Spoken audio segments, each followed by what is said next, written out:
Anyway. Okay, all right. So, Yehoshua, Joshua, Okay. son of Nun. Baruch atah Adonai Eloheinu melech haolam, asher Um, kitanu b'mitzvotav v'tzivanu la'asok b'divrei Torah. Victoria. Amen. Amen. Amen. We got up to just before chapter 8, Right. actually, Right. is That's where we were. Mm-hmm. Um, and responding a little bit, and I do have to be time conscious. I'm expecting a phone call a couple minutes after 11, but about okay. with some sad situation. But Oh um, dear. the responding to, actually, Steve had made the suggestion that we don't necessarily need to read every word, every word, every word, every word, but we can do some highlighting. Um, chapters 8 and 9 are similar, um, but because they talk specifically about battles. So we can kind of read through them. I'll highlight one or two things, and then by the time that we get to a little bit to like chapter 10 and 11, um, then we'll do some more in-depth stuff, and then we can skip another one or two chapters that are just lists of names and kings and Oh yeah. and assignments of territory, et cetera, et cetera, et cetera. So my goal is to get through about 14, chapter 14 No, good. today. So we'll see how we go. Um, if we go back to if we go back to chapter 8, Mhm. and again, just to refresh ourselves as to how, because it's been a couple of weeks, as to how the pattern goes. I'm going to read through it very, very quickly, and just there are a couple of Okay. things that I do want to highlight. Chapter 8 primarily, and chapter 9 primarily, are describing the military strategy that Okay. Joshua uses, one for the capture of the town of the kingdom of Ai, the king of Ai, and AI, not artificial intelligence AI, but I. And then in chapter 9, it's a different story, different strategy, and also with a different result, with the Anshe Gibeon, with the Givon, with the Gibeonites, and maybe Right. we can have some conversation about what the difference is and why. So with chapter 8, again, this is an older translation but I'll try to update it as much as I can, racing through. Okay. Adonai said to Joshua, "Al tirav, al techat," which is the Hebrew, do not fear, do not be dismayed. So it's a familiar phrase, both from the Torah as well as these writing. Um, uh, Fear not, neither be dismayed. Take all the people of war with you, all your soldiers. Arise, go up to Ai. See, I have driven into your hand the king of Ai and his people, his city, and his land. And you shall do to Ai and her king as you did unto Jericho and her king. Only the spoil thereof and the cattle thereof shall you take for a prey or as booty unto yourselves. Set an ambush for the city behind it. So that's the strategy. So Joshua arose, and all the people of war, all the soldiers, they're called Am HaMilchama here, go up to Ai, and Joshua chose 30,000 men, mighty men of valor, and sent them forth at nighttime.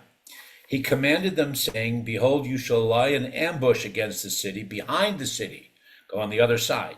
Uh, don't go very far from the city, but be at the ready. And I and all the people that are with me will approach from the front into the city. It shall come to Gotcha. pass when they come out against us, as at the first, meaning in our first battle with Jericho, that we will flee before them. And they will Right. come out after us till we have drawn them away from the city. For they will say, Aha, the children of Israel are fleeing before us. just as at the first, so we will flee before them. And then you shall rise up from the ambush and take possession of the city, for Adonai your God will deliver it into your hand.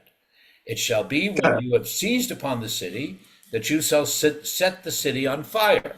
According to the word of Adonai, you shall do this. Thus I have commanded you. And Joshua sent them forth. They went to the ambush, and they abode between Bethel and Ai, on the west side of Ai. But Joshua lodged that night among the people on the east side.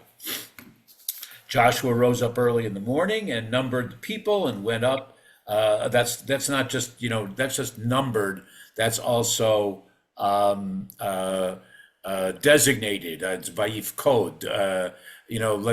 Steve, help me here. Lehi Paked is, Yeah, yeah, and Pekudah is an order. So right. he also It's a military gave term. the orders, like Right, exactly. It's not just counting them. It's Right. made them militarily ready.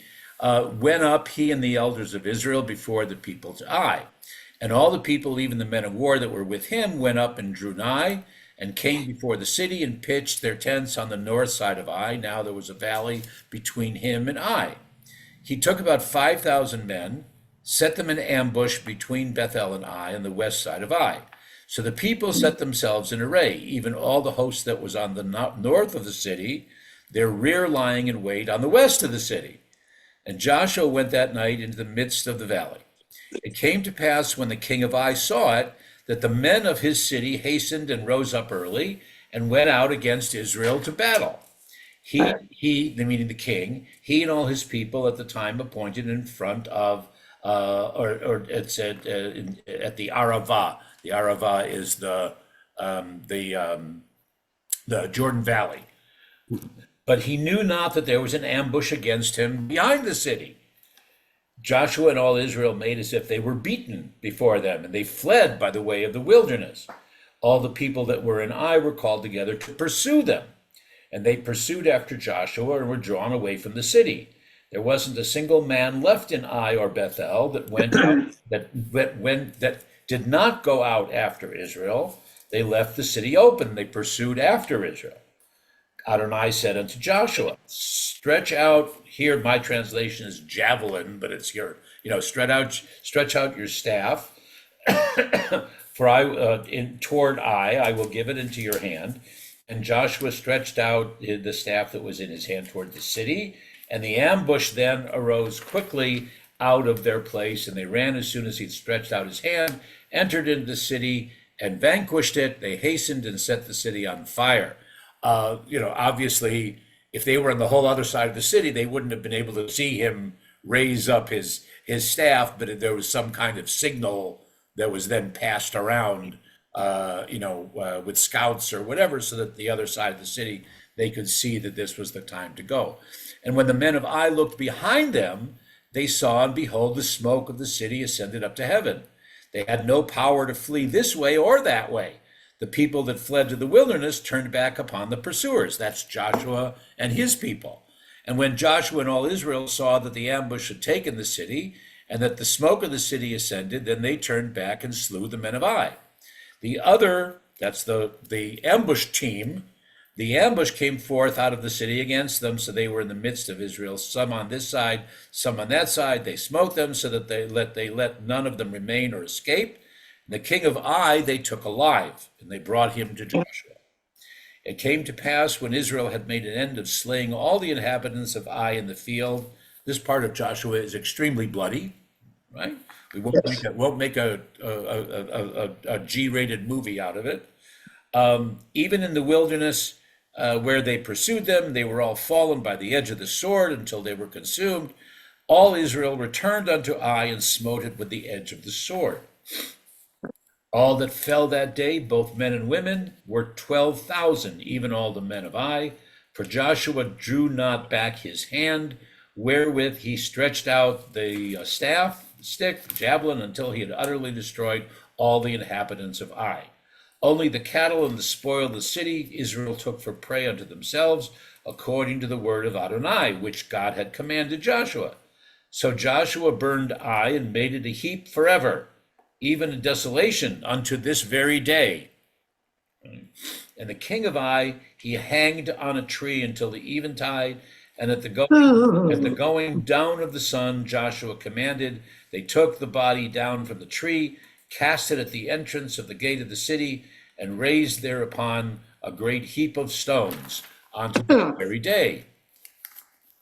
Then Joshua built an altar unto Adonai, the God of Israel, in Mount Ebal, as Moses, the servant of the Lord, commanded the children of Israel, as it is written in the book of the law of Moses, an altar of unhewn stones upon which no man had lifted up any iron. They offered therein burnt offerings unto Adonai and sacrificed peace offerings. Now, I don't remember if we've done that scenario in the Saturday morning class or not. I don't remember exactly where we are in numbers and where that comes, but it's in Numbers and then referred again to in Deuteronomy. That once that God tells Moses, Moses tells Joshua that once they've conquered the land, there should be this ceremony on the two mountains that face each other in the upper or I forget it's Central Galilee or Upper Galilee, Mount Ebal and Mount Gerizim. And one side is supposed to yell blessings and the other side is supposed to yell curses at each other back. oh, Do you remember that? yeah, sort of. I think we kind of read it, read it. Okay. But so that's what it's referring to. Let me see if I made a note. It's in Deuteronomy chapter 11, but but whatever. Okay. But here, as of verse 32, he wrote there, that's Joshua, wrote there upon the stones. Now these are not, this is not the stones at the grave site of the king of Ai. This is now on Mount Ebal, all right? Right. Joshua wrote there upon the stones a copy of the law of Moses, which he wrote before the children of Israel. Oh, Okay. 10 Commandments? I'm sorry? Is that 10 Commandments? Is that what we're talking about? Well, I don't know. I mean, the Hebrew is interesting. The Hebrew is Mishnah Torah. Okay. Now, Mishnah Torah, we know primarily, our generation, we know primarily because we associate that as the great commentary of Maimonides, is known as the Mishnah Torah. But Okay. in rabbinic Hebrew, in the Mishnah especially, Mishnah Torah is another word for Deuteronomy. Because Mishnah, it's an interesting, very interesting word. Somebody should, they probably have. Somebody could do an entire dissertation on Mishnah, because on the one hand, it refers to teaching, like Shinantam Livanecha from the V'ahavta, teach them diligently, okay? And on the other hand, it also relates to Shnayim or Sheni, which is two, which is the second time. So it's a repetition. It's repeating from the standpoint of teaching. And if you repeat it off enough, then teaching it diligently. And that's the connection in that sense. But what do we think? I've got, What do we think, or if anybody has any commentaries, what is it that Joshua wrote there? Because obviously he didn't have the whole Torah, right. nor would he have had even Deuteronomy. Okay, I have a question though. Okay, you're supposed to put up these stones that have never been hewn by iron, correct? So it's just a bunch of stones that they Yeah, made the that altar. have not been the explanation is that they're stones that have not been used or hewn for war, for battle.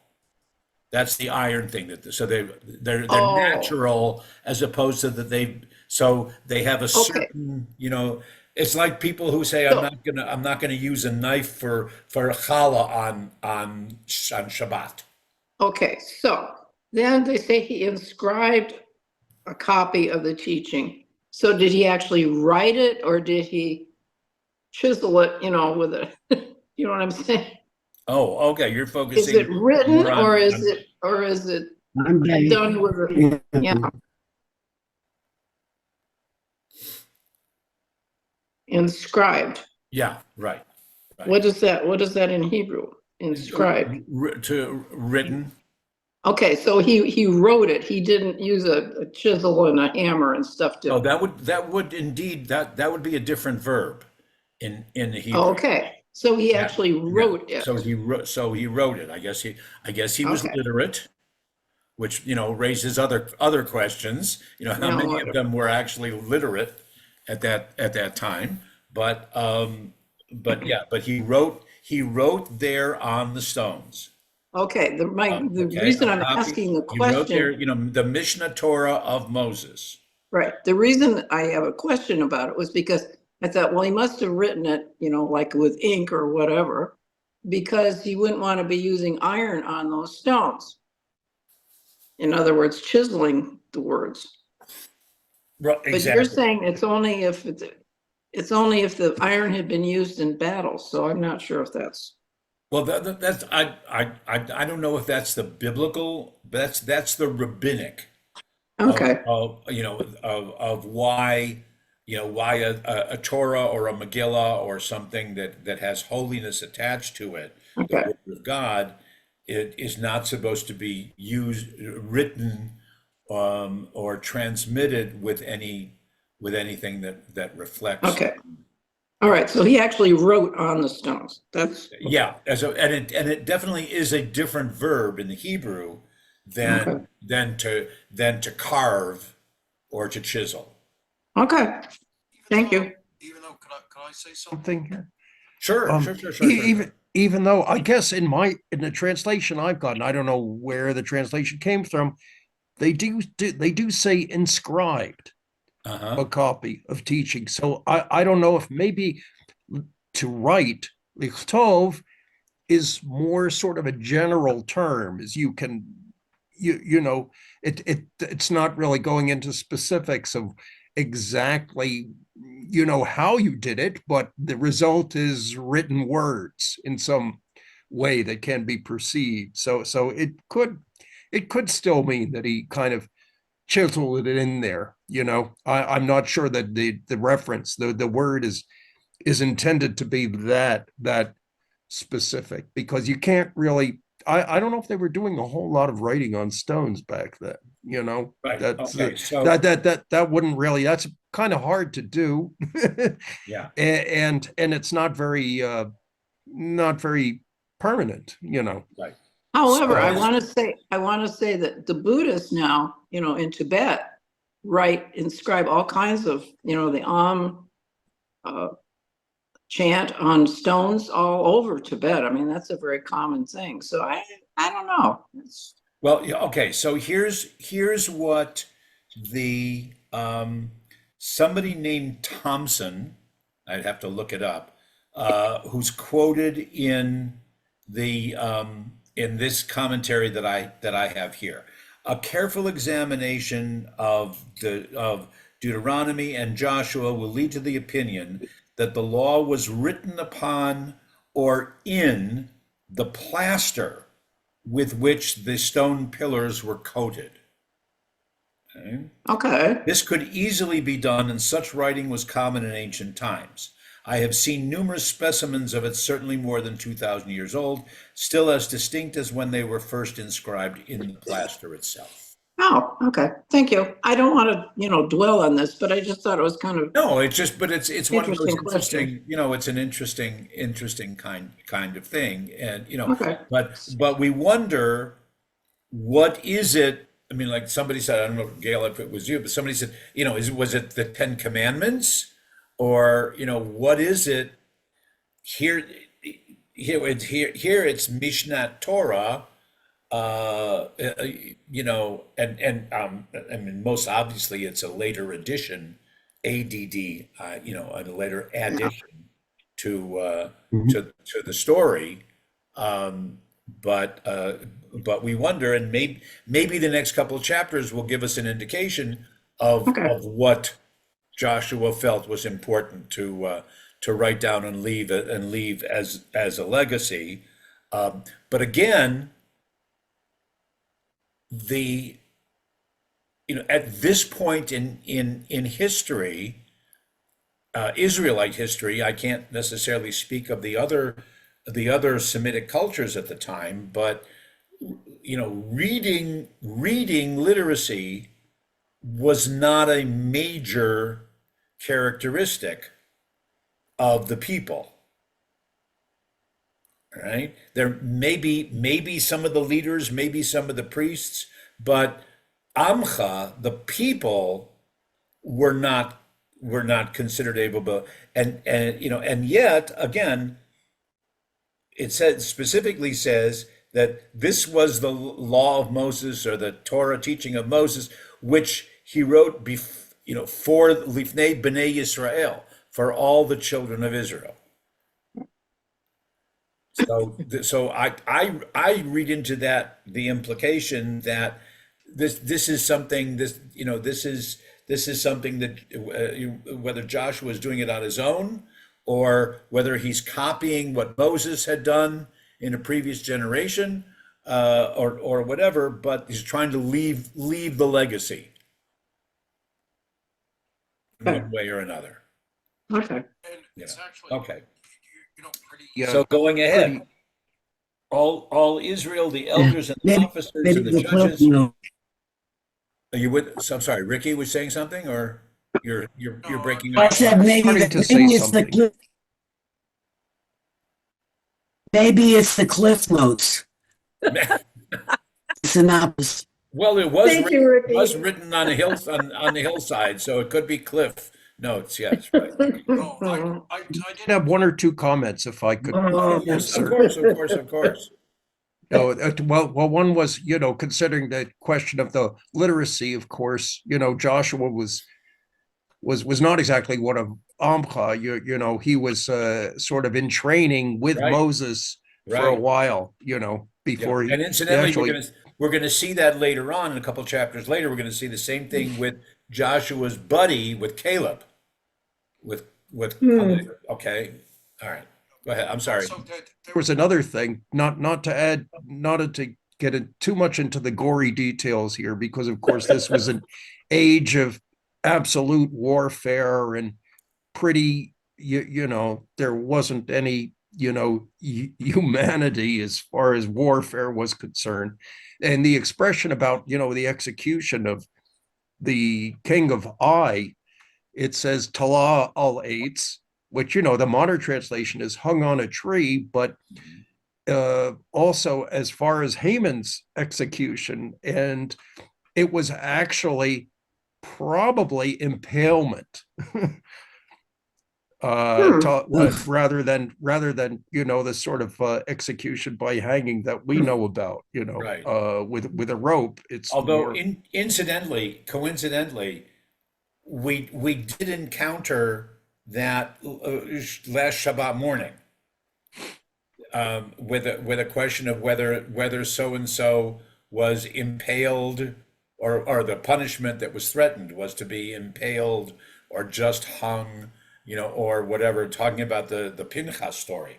And there was a Hebrew word that Miri and I were trying to, she did some looking up and try and to see what the difference was going to be. So just but coincidentally. in the Megillah, I think they also say Talal Eitz, or Yes, yeah. pertaining to Haman, and And his I sons. guess at least a portion of the commentators say that he was impaled. That was the way they, if they were trying to make a gory spectacle of a Right. bad guy getting his just desserts. That's Yeah, you want it on that's- public display so everyone can see that's it. the way they did it. Yeah.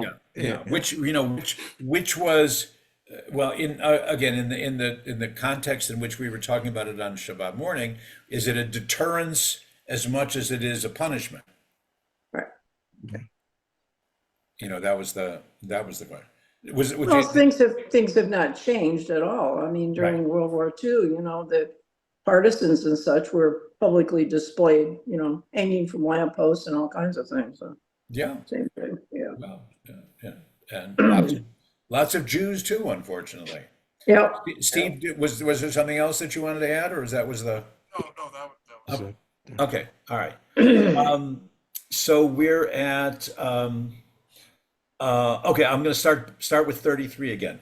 All Israel, the elders, the officers, the judges, stood on this side of the ark, and on that side before the priests, the Levites that bore the ark of the covenant, as well as the stranger, as the homeborn, half of them in front of Mount Gerizim, half of them in front of Mount Ebal, as Moses, the servant of God, had commanded at the first that they should bless the people of Israel.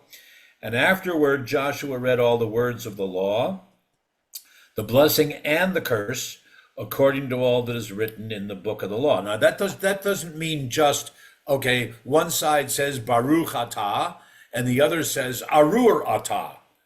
I mean, one is blessed are you, and the other is cursed are you. There's a whole long list, and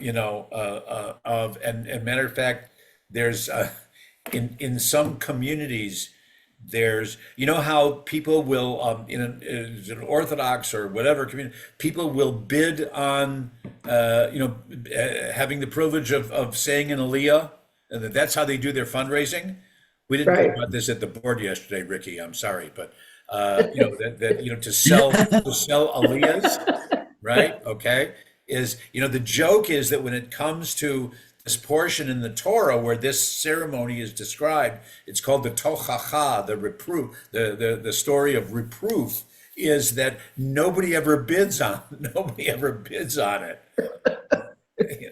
No, I don't want to I don't want to have that aliyah. I don't want to be standing there when they have to read this long list of curses and da da da da. Verse 34, afterward he read all the words of the law, blessing and the curse, according to all that is written in the book of the law. That's Sefer HaTorah, that this translation is saying book of the law. There was not a word of all that Moses commanded which Joshua didn't read before all the assembly of Israel, the women and the little ones and the strangers that walked among them. That's kind of a reference to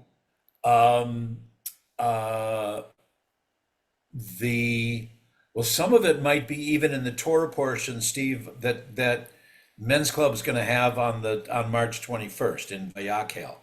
Vayakhel Ta'am, that all the people gathered to listen, to listen to Moses teach and whatever. And it's the same thing. It's not only the men, it's the whole assembly, it's the women, the little ones and the strangers. So it's kind of not mocking, it's modeling the same phrasing from when the event actually happened. And Joshua, however we want to understand his personality, Joshua is trying to reenact the same kind of a thing, okay, as a celebration of the victory over the people in the kingdom of Ai. Okay, that's chapter 8. Chapter 9. It's going to be a little bit different outcome and different strategy. It came to pass when all the kings that were beyond the Jordan and the hill country and in the lowland, and on the shore of the great sea in front of Lebanon, the Hittites, the Amorites, the Canaanites, the Perizzites, the Hivites, and the Jebusites, when they heard thereof, they gathered themselves together to fight against Joshua and Israel as one pe'echad, as one. They were united with one voice, so to speak, one army. And when the inhabitants of Gibeon,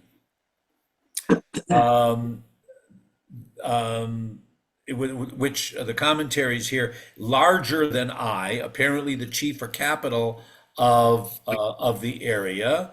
The inhabitants were mostly Hivites, from which it is inferred that not all the Hivites joined in the campaign, but okay. So when the inhabitants of Gibeon, the capital city of this area, when they heard what Joshua had done to Jericho and to Ai, now his renown is throughout the area, they also did work wilily.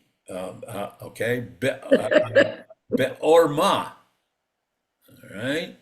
And they went and made as if they had been ambassadors. Okay? These are the people. These are the people of Gibeon, right?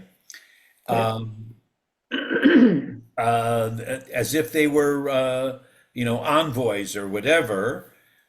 They took old sacks and wineskins, worn and torn, patched up, and worn shoes and worn garments upon them, and all the bread of their provision was dry and moldy and was become crumbs.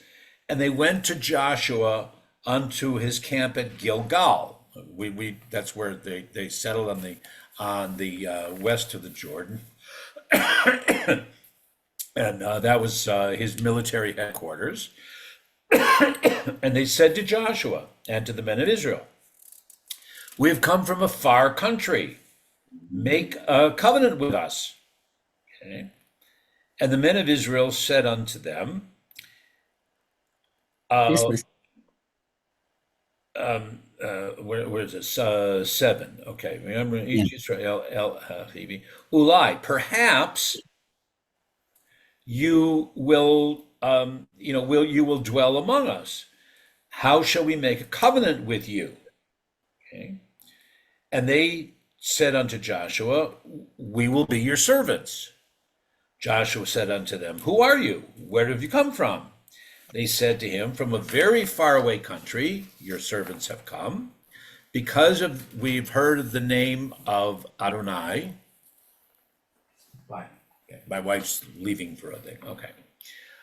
"We have heard the fame of Adonai and all that God did in Egypt, and all that he did to the two kings of the Amorites that were beyond the Jordan, to Sihon, the king of Heshbon, to Og, the son of Bashan, who was Ashtaroth." Now, verse 11, "Our elders and all the inhabitants of our country spoke to us, saying, Take some provision in your hands for the journey, and go to meet them, and say unto them, We are your servants. Now we wish to make a covenant with you. This is our bread that we took. It was hot for our provision out of our houses on the day we came forth, but now it's dry. It's become crumbs that we've been traveling so long.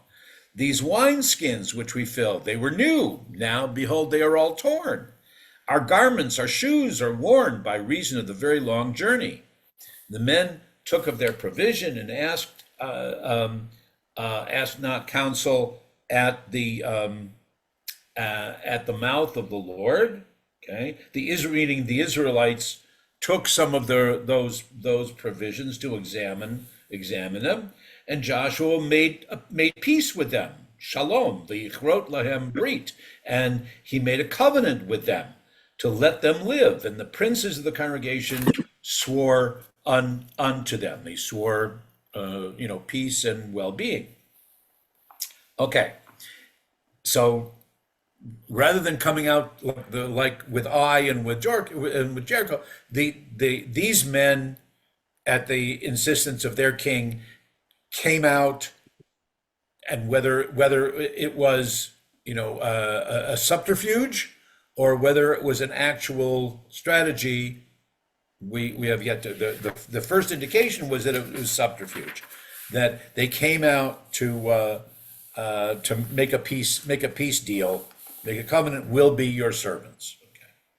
It came to pass, verse 16, it came to pass at the end of 3 days after they'd made this covenant, that they heard that they were their neighbors, and they dwelt among them.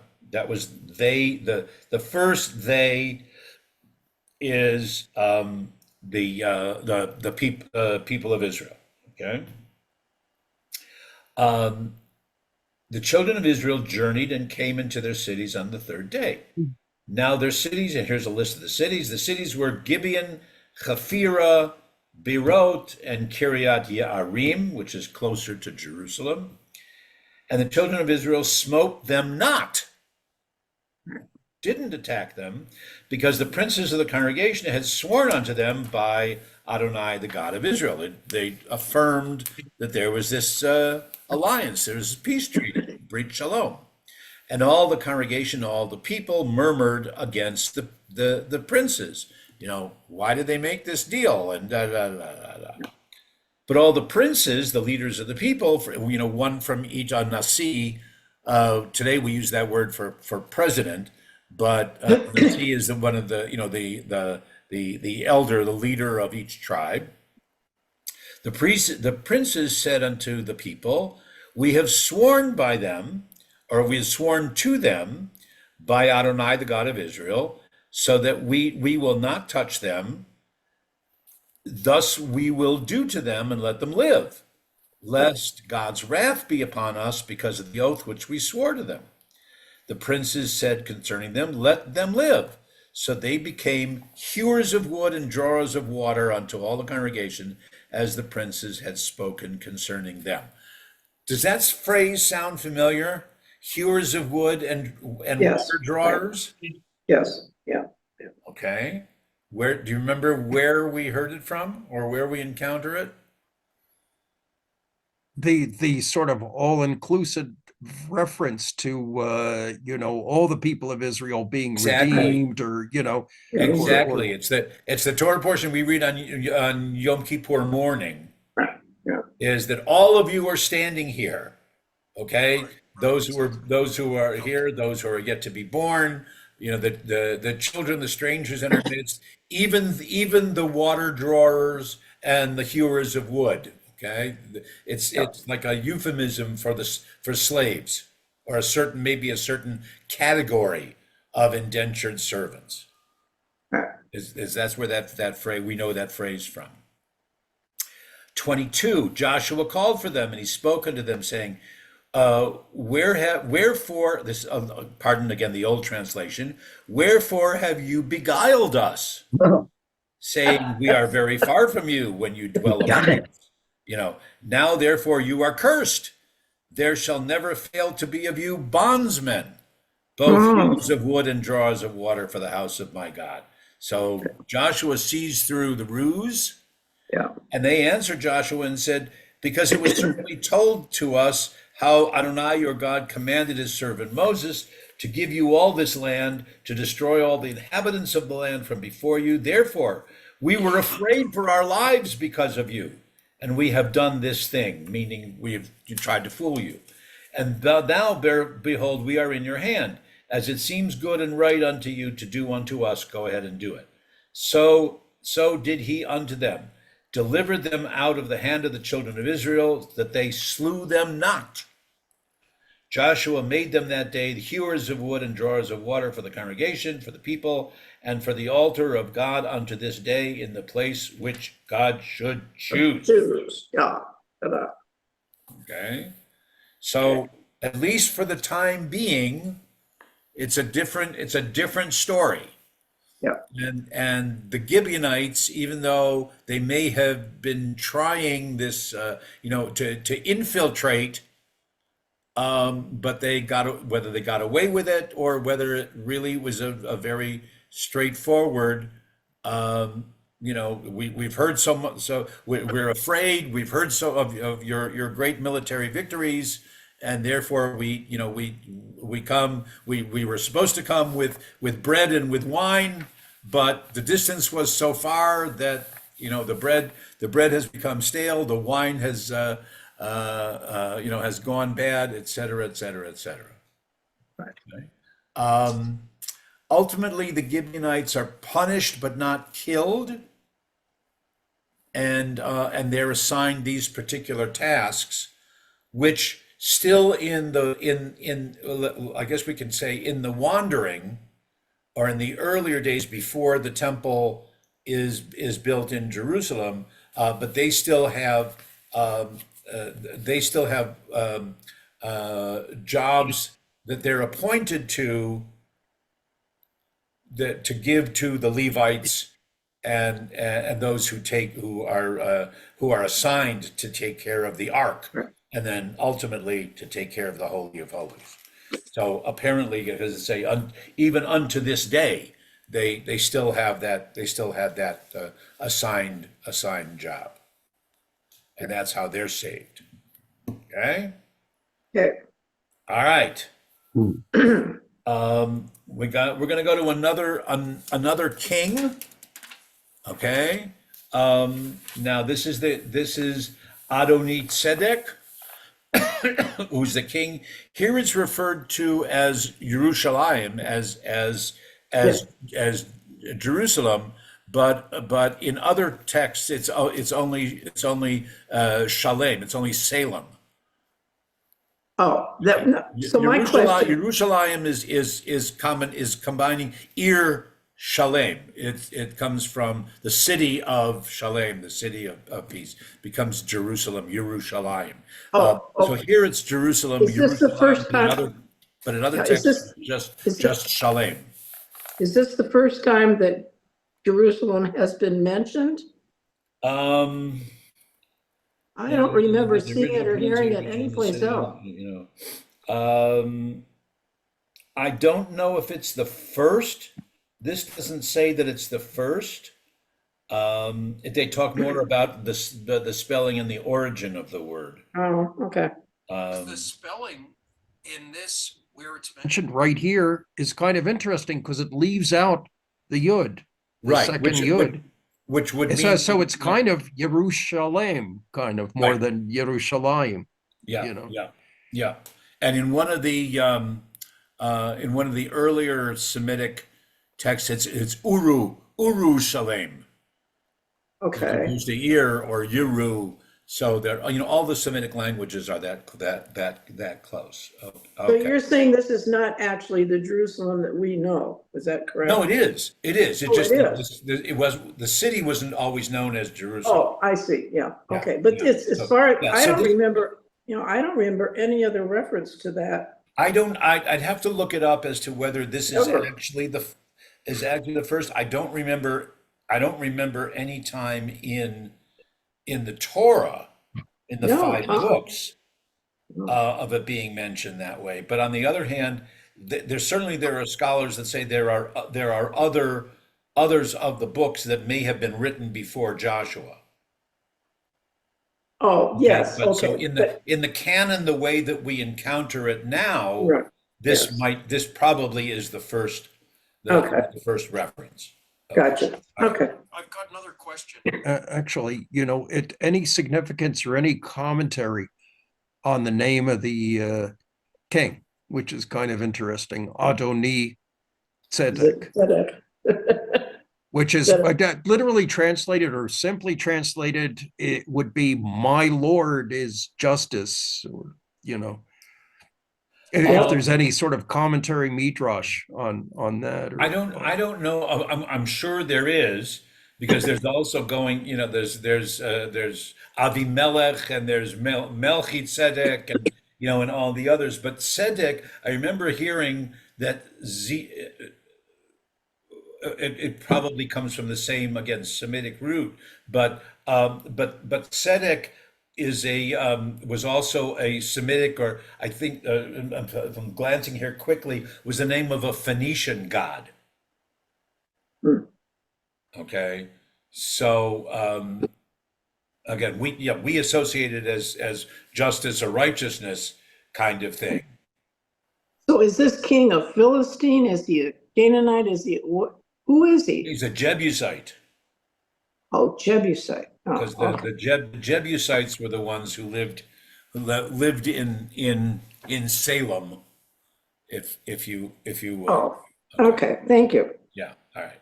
So came to chapter 10. It came to pass when Adoni-Zedek, king of Jerusalem, heard how Joshua had taken Ai and had destroyed it, as he had done to Jericho and her king. So as he had done to Ai and her king, and how the inhabitants of Gibeon had made peace with Israel were among them, that they feared greatly, because Gibeon was a great city, as one of the royal cities, because it was greater than Ai, and all the men thereof were mighty. Okay, et cetera, et cetera, et cetera. Kind of skip down. So Adonai Tzedek leads an army against Gibeon. I'm sorry. No, that he Adonisedek heard how Joshua had, treated the Gibeonites, how he had won all the other battles, how God had supported Joshua in battle, et cetera, et cetera, et cetera. So jump to verse 8. Okay. Okay. Adonai said to Joshua, fear them not. For just as I have delivered them into your hand, there shall not a man of them stand against you. Joshua therefore came upon them suddenly, went up from Gilgal at night. That's his headquarters. And God discomfited them before Israel and slew them with a great slaughter at Gibeon. They chased them by way of the ascent of Choron, not Chorin, Oh, Beit Choron, and smote them to Azekah and onto Makkedah. Those are all places that you can go to on your tours these days. Okay. yes. And it came to pass as they fled from before Israel, while they were at the descent of Bet Horon. That Adonai cast down great stones from heaven upon them unto Azekah, and they died. There were more who died with the hailstones than whom the children of Israel slew with the sword. We're not really sure how to understand that, but here's a story that we all do remember a little bit. Yes. Then spoke Joshua to Adonai in the day when Adonai delivered up the Amorites before the children of Israel. And he said in the sight of Israel, here's another one of those quick little couplet songs. Okay. Sun, stand still upon Gibeon, and you, O moon, in the valley of Ayalon. And the sun stood still and the moon stayed until the nation had avenged themselves of their enemies. Catch this. Is not this written in the book of Yashar? The book of the upright, or the just. Okay. The Tanakh recognizes that there were other books, accounts, chronicles, whatever. Okay. One of them in the book of Numbers, again, that's referred to is that there's a book of the wars of Adonai, the wars of the Lord, that's referred to in the book of Numbers. Okay. And the book of the upright may just been a series of legends or poems that everybody knew, and they had some collection or whatever is written down later, but it doesn't make it into our text. And the sun stayed in the midst of heaven and hastened not to go down about a whole day. There was no day like that before it or after it that Adonai hearkened unto the voice of a man, for Adonai fought for Israel. And Joshua returned and all Israel with him unto the camp to Gilgal. Could I ask a question? Yeah, of course. Yeah. The like similarly to when there was the plague of darkness is thought to be maybe a solar eclipse, or to have been a solar eclipse. Is there any sort of astronomical explanation for what happened when the sun stood still? And we'd have to ask David Levy, whom I'm sure would have an explanation. Maybe he does, but I was wondering if you might have it. No. Or you had encountered it somewhere. No, I don't. The professor that I studied this kind of text with kind of copped out by saying a lot of this was just legend and myth that was handed down and an exaggeration kind of thing, that the sun stopped and the moon. I mean, it may have been an eclipse of some sort. It may don't really know. What I find more interesting is the phrase, when the Lord acted on words spoken by a man. Exactly. That to me, that's more alarming or interesting than Exactly. I'm standing still. Um,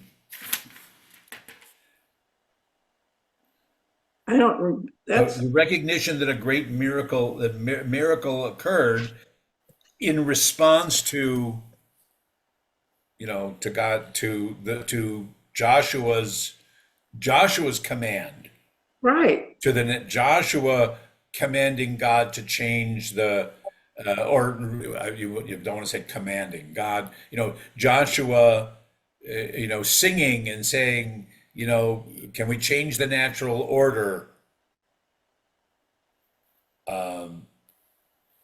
for our purposes.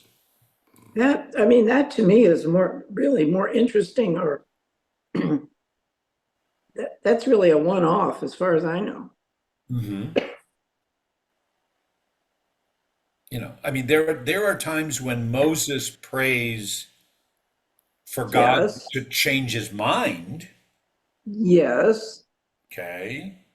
But but, it's not hmm, like Moses says in the Passover story. It's not like Moses says to God, make the waters part. yeah, make the waters part, or turn the Nile into Right, blood, or right, or whatever. Moses says to Pharaoh, "Look at what God can do." right. That's not what this is, But though. that's not. It's not this. It's not the same thing. Uh-uh. And we also don't know whether Joshua is just taking credit for it.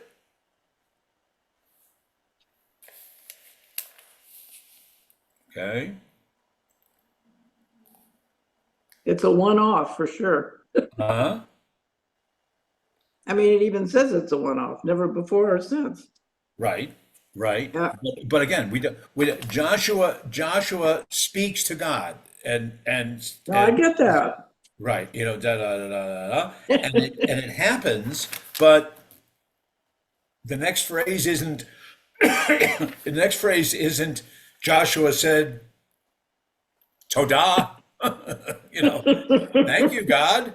Uh, Hmm, Joshua doesn't stand up in front of all the people and says, "See how God listens to me." no, no.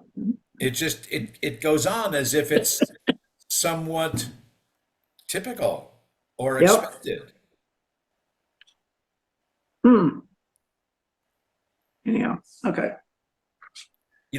Moses is the only one in this type of history in Jewish literature and Jewish tradition who is described as being anav, as being humble. Right, correct. Okay, doesn't say Right, the adjective characteristic is never used for any of the other leaders. correct. So we can only imagine how Joshua stood up in front of the people and said, "See what I can do? God even listens to me." Right. Well, Or, he's a warrior. He's a warrior, not a peacemaker. So, Mhm. well, true, true. yeah, yeah. That isn't his job. Actually, wasn't Saul supposed to be humble as well? Like he got a little crazy towards the end, but he was humble. He I went when they were trying to anoint him, didn't he go and hide Yeah, but or I don't know if the text refers to him that way. We may Mhm. be attributing that kind of personality to him. I think the rabbinic tradition is attributing that to him is what I'm saying. I'm Okay. thinking that that was one of his, mentioned qualities when you're, trying to look at the positive aspects of his. Okay. All right. Gotcha. Gotcha. Gotcha. Okay. All right. Okay. Um, in chapter 11, oh, wait, no, we're still, okay. So we still have to go. There's still, um, there's still a lot more in 10, but it's, uh, there, five more kings are Five more kings are vanquished. Yeah, okay. We see that same phrase that Moses had given to Joshua. Joshua is now giving instructions to his people. Chazak ve'amatz, chizku ve'imtzu. Be strong and have good courage. Then that 1, 2, 3, 4, 5 more: Libna, Gezer, Lachish, Hebron, and Devere. Although we're going to hear more about Hebron a little bit later on. Yeah. And then Joshua returns back to his headquarters at Gilgal. Okay, so that finishes chapter 10. Got a couple more minutes. If we go to 11, Okay. I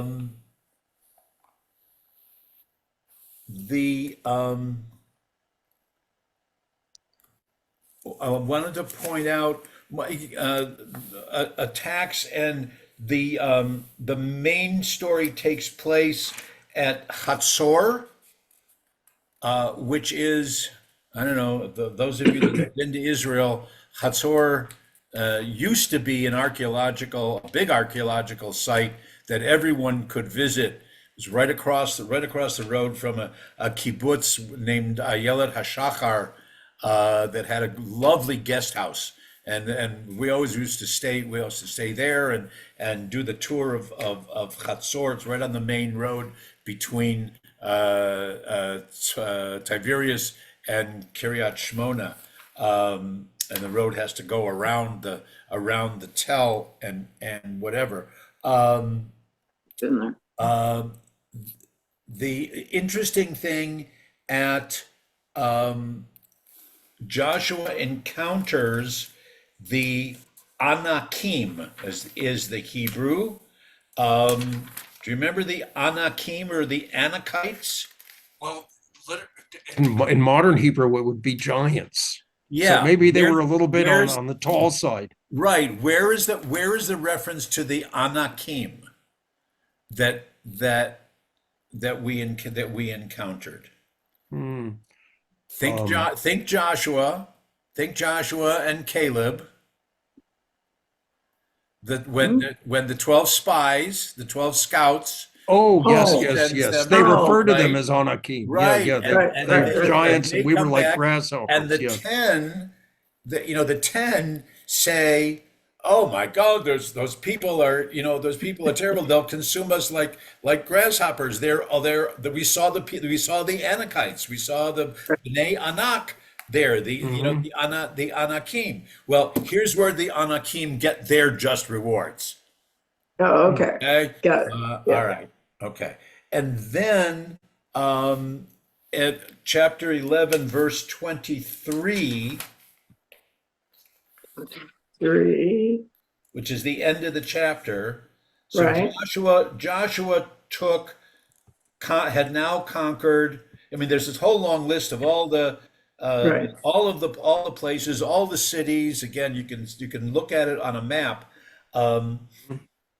And so, verse 22, there were none of the Anakim were left in the land. It's only a few of them left in Gaza and Gad and Ashdod. That's near the Gaza Strip. Joshua took the whole land according to all that Adonai spoke unto Moses. Joshua gave it for an inheritance unto Israel according to their division by the tribes.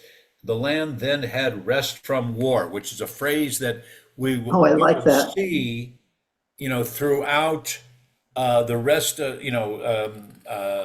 We see it in Judges and whatever, and that's the phrase that marks off periods of not necessarily peace, but there were no battles, and then but again they stress, use it if you will for contemporary discussion, and they stress that it's given. Joshua gave it to the children of Israel according to their divisions, meaning according to the way that the land was, that the land was assigned And that's what happens in the next chapter, next two chapters actually, 12 and 13, is going through where all the tribes were Right. assigned to the land that was discussed back in Numbers and Deuteronomy, but it's given lenachala, okay, as an inheritance. Okay. All right. So in other words, that it was given, the whole land is given to the children of Israel as an inheritance for them to possess, possess and occupy and own. Okay. Right. And of course, could I just Sure. insert Go a ahead. comment? Yeah. Go ahead. Yeah, that of course, historically, that whole context is challenged, by modern scholarship, that the available evidence, from biblical archaeology, is that it didn't exactly happen quite like that. It wasn't they conquered the whole land one fell swoop. It just one city fell after another. There was actually the conquering was very gradual and very partial. And then there's all the evidence that they had, all these Canaanites to deal with all the time, Oh yes. that they were a presence. Oh yes. Oh yes.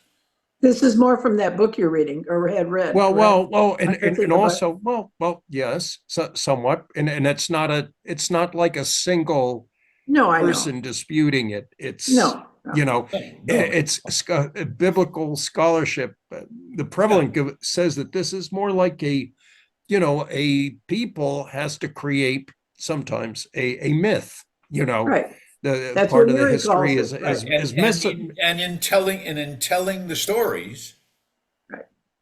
everything gets, you can study the history of the Civil War, Right. which lasted what, 4.5 years, Right. but just mention, 4 or 5 major battles, and it seems like it was, it was a quickie, Yep. but it was devastating. Yeah. So that, that's the way that goes. Okay, I'm gonna have to pause, Okay. just to clue you in. 12 and 13, chapters 12 and 13 primarily talk about the assigned. I mean, just if you just kind of look for a minute, like around chapter 12, Oh, the list. chapter 12, there's this whole list of all the cities and the king of this and the king of that and da da da da da da da da da. Right. And then chapter 13 almost looks like it's gonna be leading up to a climax, and start talking about the Joshua was old, but then they start going into some of the unconquered cities and towns and whatever. And then in chapter 14, that where we'll pick up next time, in 14, which is going to be what happens with Caleb, Okay. okay, who has kind of been missing since the story of the spies. So we haven't heard much from him, but we know that he was privileged. Joshua and Caleb were the only two from the generation that came out of Egypt that were allowed to stay alive and cross the Jordan, and whatever. Everyone else dies out. So we're going to pick up at 14 next So time. we'll pick up at 14 Got it. next week. All right. Great. Okay. Yes. Thank you. All right. Thanks, everybody. We'll see you again soon. Thank you. Okay.